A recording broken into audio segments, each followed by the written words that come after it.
মৃত্যু পরবর্তী আমাদের সমাজে মানুষ মরে যাওয়ার পর বিভিন্ন কিছু কুসংস্কার দেখা যায়। কথা বলুন, ঠিক না বেটি? অনেক কুসংস্কার এরকম আছে না?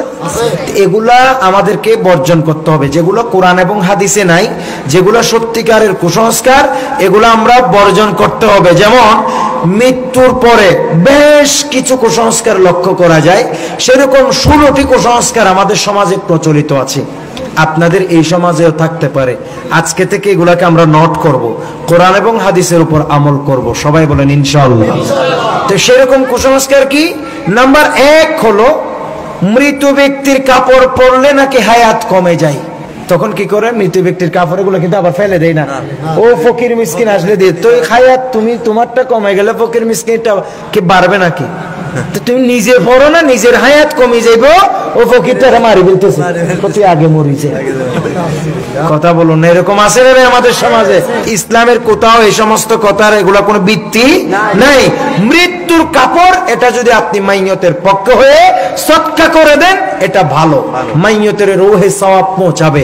কিন্তু আপনি পড়লে হায়াত কমে যাবে, এই জন্য ফকিরকে দিয়ে দিবেন, তো ফকিরের হায়াত কমাইতেছেন কেন? এটা তো গুনাহ হবে। নাম্বার 2 হলো কবর থেকে ফেরত আনা জিনিস ঘরে ঢুকানো যায় না।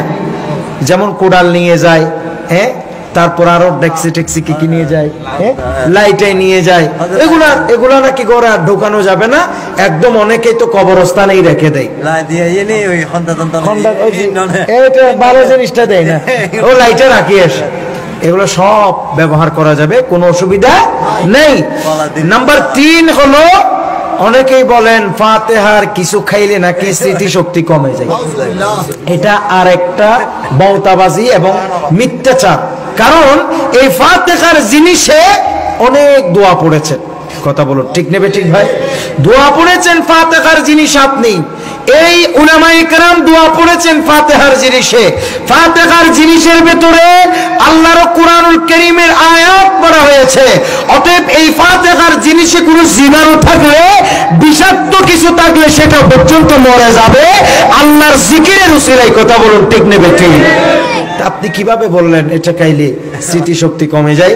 এটা একটা অবান্তর কথাবার্তা, এরকম কথা ইসলামে নাই। নাম্বার 4 হলো মৃত্যুর দাফনের পর মাইয়তকে দাফন করতে গেলে মরা মানুষ দেখে আসলে মরা ঘরে আর ঢুকতে দেয় না, গোসল করতে হবে। হয় গোসল করতে হবে কেন ভাই? উনি কি এত পবিত্র? নাউজুবিল্লাহি মিন যালিক। মুসলমান কখনো অপবিত্র হয় না, মুশরিক অপবিত্র হয় বলে কুরআনুল কারীমে আল্লাহ তাআলা বলে দিয়েছেন ইন্নামাল মুশরিকুনা নাজাসুন। আল্লাহ পাক বলেন মুশরিকরাই অপবিত্র, কিন্তু মুসলমান অপবিত্র নয়। অতএব কোন মাইয়তকে গোসল করাইলে, কোন মাইয়তকে দেখতে গেলে, কোন মাইয়তকে দাফন করলে আপনার ওযুও ভাঙবে না, গোসলও করতে হবে না। সবাই বলুন সুবহানাল্লাহ। অনেকে ঠিক বলছেন, অনেকে বলে তাবিজ দিলে নাকি মাইয়ত দেখতে গেলে তাবিজের গুণ চলে যায়। তো যেটার গুণ চলে যায় এটার যোগ করে দিবেন। গুণ তো কখনো কমে না, গুণ তো বাড়ে না, গুণ তো বাড়বে। এটা আমি বুঝলাম না, গুণ গুণ বলে কমে যায়, গুণ কখনো কমে না, গুণ সবসময় কি হয়? বাড়ে। অতএব এগুলো নাই কোরআন হাদিসে। 5 নম্বরে হলো মৃত ব্যক্তির গোসলের স্থানে 40 দিন পর্যন্ত বাতি জ্বালাইতে হবে। এরকম আমাদের সমাজে আছে না নাই? এখানে যে বাতি জ্বালানো হয় এরকম কোন নিয়ম, কোন রসম কোরআন এবং হাদিসে নেই। বরঞ্চ এটা যদি অহেতুক জ্বালানো হয় তাহলে এটা অপচয় হবে এবং এতে গুনাহগার হবে। অতএব অপচয়কারীকে আল্লাহ পছন্দ করেন না।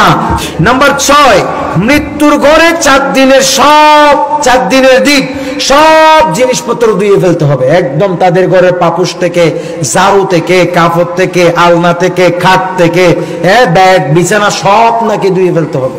এগুলো সব কুসংস্কার, এগুলি কোরআন হাদিসের কোথাও নেই। নাম্বার 7 হচ্ছে মৃত ব্যক্তির জন্য বাধ্যতামূলক ফাতিহা করাইতে হবে।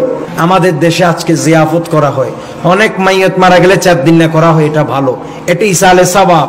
কোন মানুষের জন্য যখন ইসালে সওয়াব করা হয়, আল্লাহর ফেরেশতারা গিয়ে ওই ইসালের সওয়াব মাইয়তের রূহে পৌঁছিয়ে দেয়, যার কারণে মাইয়ত গুনাহগার হলে আল্লাহ তাআলা কবরের আযাবও অনেক সময় মাফ করে দেয়। এরকম অসংখ্য বর্ণনা আছে।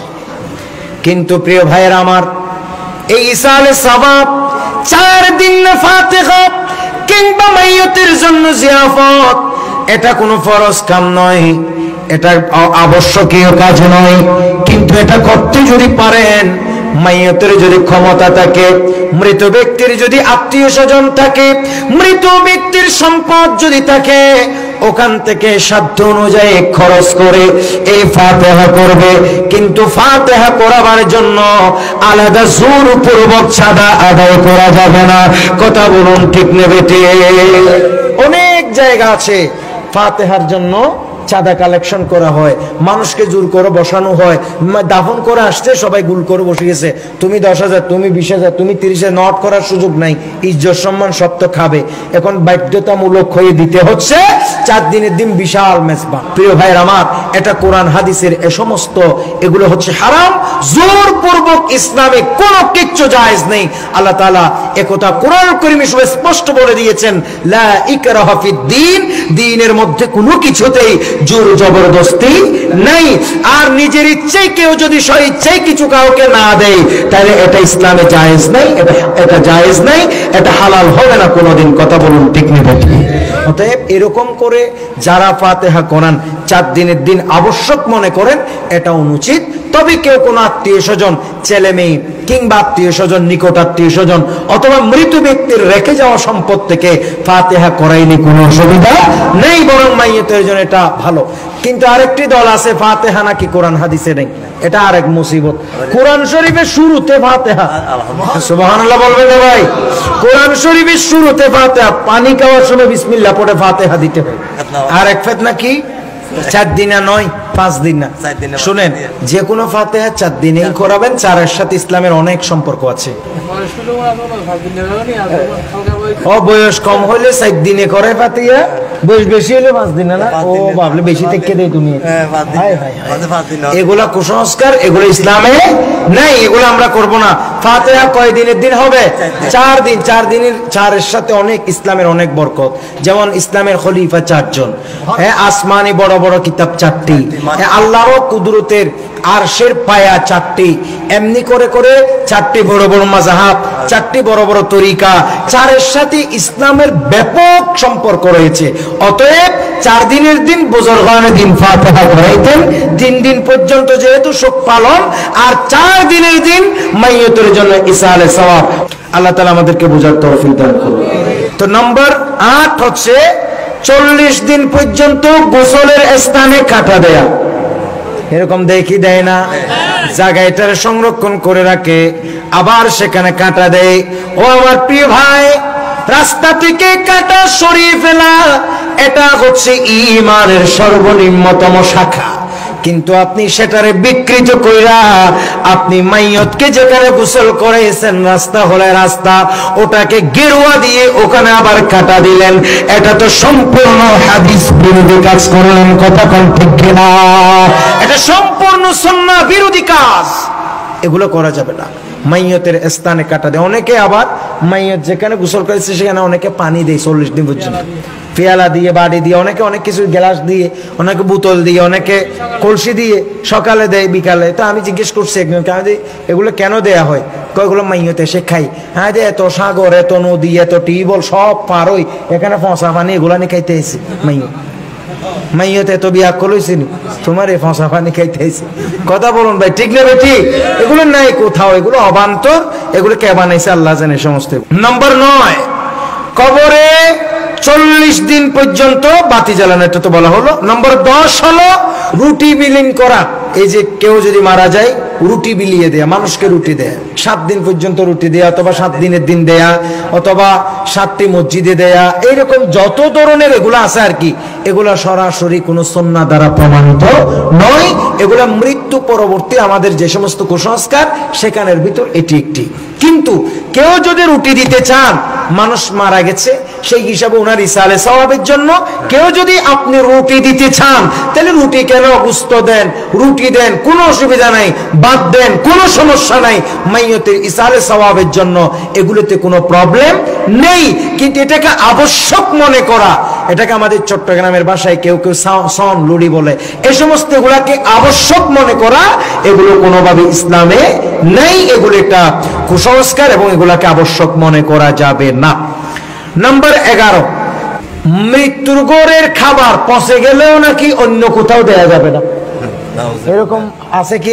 আছে কি? নাই আছে। যদি মনে করেন 3 দিনের দিন অনেক খাবার আসছে না, এই খাবার গুলো অনেক বাঁচি গেছে, অনেক জমে গেছে, এগুলো আর কাউকে দেয়া যাবে না, কাউকে খাইতে দেয়া যাবে না। এগুলো ফসে গেলে ফসাই ফেলতে হবে, এরপরেও কাউকে দেয়া যাবে না। এগুলো ইসলামের কোথাও নেই, এগুলো সম্পূর্ণ কুসংস্কার। নম্বর 12 হচ্ছে মৃত্যু ব্যক্তির দাদা কিংবা নানা মারা গেলে নাতি এসে ছাতা ধরবে, এরকম একটা সিস্টেম আছে। কিন্তু এখানে সবখানে আছে কিনা আমি জানি না, অনেক এলাকায় আছে আর কি। এগুলো ইসলামের মধ্যে নেই, এগুলো কুসংস্কার। এগুলো যেমন এখানে নেই, এটা কিছু কিছু এলাকায় কিন্তু আছে, শক্তভাবে আছে না। মানে নানা মরে গেলে, দাদা মরে গেলে নাতি এসে ছাতা ধরবে, নাউজুবিল্লাহ মিন যালিক। এটা আমি কেন বুঝি না, এগুলো কোথাও নেই। এগুলো কোথাও কোথাও চট্টগ্রামের টুকটাক এলাকায় আমি এগুলো দেখেছি, এজন্য এগুলো আমি নোট করছি দেখে দেখে। এগুলো নিষেধ, এগুলো কোরআন হাদিসে কোথাও নেই, এগুলো ফিতনা। নাম্বার 13 হচ্ছে মৃত্যু ব্যক্তির জন্য মাছ ফাতিহা করা। মৃত্যুর জন্য মাছ, গোশত, এগুলো মুরগি, অমুক, ডিম, দুধ, এগুলো কোনো কথা নাই। যে কোনো ফাতিহা, ফাতিহা মানে ইসালে সওয়াব, একদম কিচ্ছু ছাড়া শুধু পানি দিয়েও যদি আপনি যদি ফাতিহা দেন, সূরা ফাতিহা পড়েন, সূরা কুল হুয়াল্লাহ পড়েন, আপনি যদি যে কোনো সূরা পড়ে, কোরআনুল কারীমের আয়াত পড়ে আপনি যদি সেগুলা আপনি যদি দোয়া করে দেন এবং সেই পানিগুলো যদি আপনি সদকা করে দেন, কোনো গরিবকে খাওয়াই দেন, গরু ছাগলকেও খাওয়াই দেন, এটাও মাইয়তের জন্য ইসালে সওয়াব হবে। মাছ দিতে হবে, ছাগল দিতে হবে, মুরগি দিতে হবে, ডিম করতে হবে, এগুলো অবান্তর।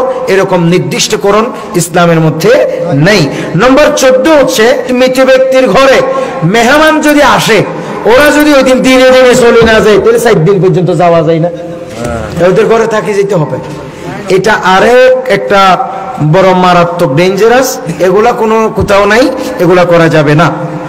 নাম্বার 15 হচ্ছে মৃত ব্যক্তির ঘরে জিনিস, কোন জিনিস 4 দিন পর্যন্ত কোথাও দেয়া যাবে না। এগুলো অবান্তর, দেয়া যাবে প্রয়োজনীয় জিনিসপত্র দিতে কোনো অসুবিধা নেই। এবং নম্বর 16 হচ্ছে গর্ভধারিণী কোনো মা মারা গেলে বাবা দেখতে পারবে না। এগুলো আরেক মানে কত কত এলাকায় আছে জানেন? এগুলো অনেক এলাকায় আছে যে নাকি মারা গেলে কোনো গর্ভধারিণী, অর্থাৎ কোনো যদি গর্ভবতী মা মারা গেছে, তার স্বামী তাকে দেখতে পারবে না। গর্ভ কিনলে হয়েছে, এই গর্ভ তার সন্তান কিনলে পেটে আছে, এই জন্য বলে দেখতে পারবে না।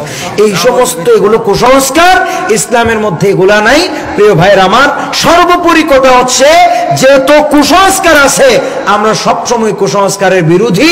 আমরা যারা সুন্নি, আমরা কোনোদিন কুসংস্কারকে প্রশ্রয় দিই না। আল্লাহ তাআলা আমাদেরকে বুঝার তৌফিক দান করুন। সকলে বলুন আমিন।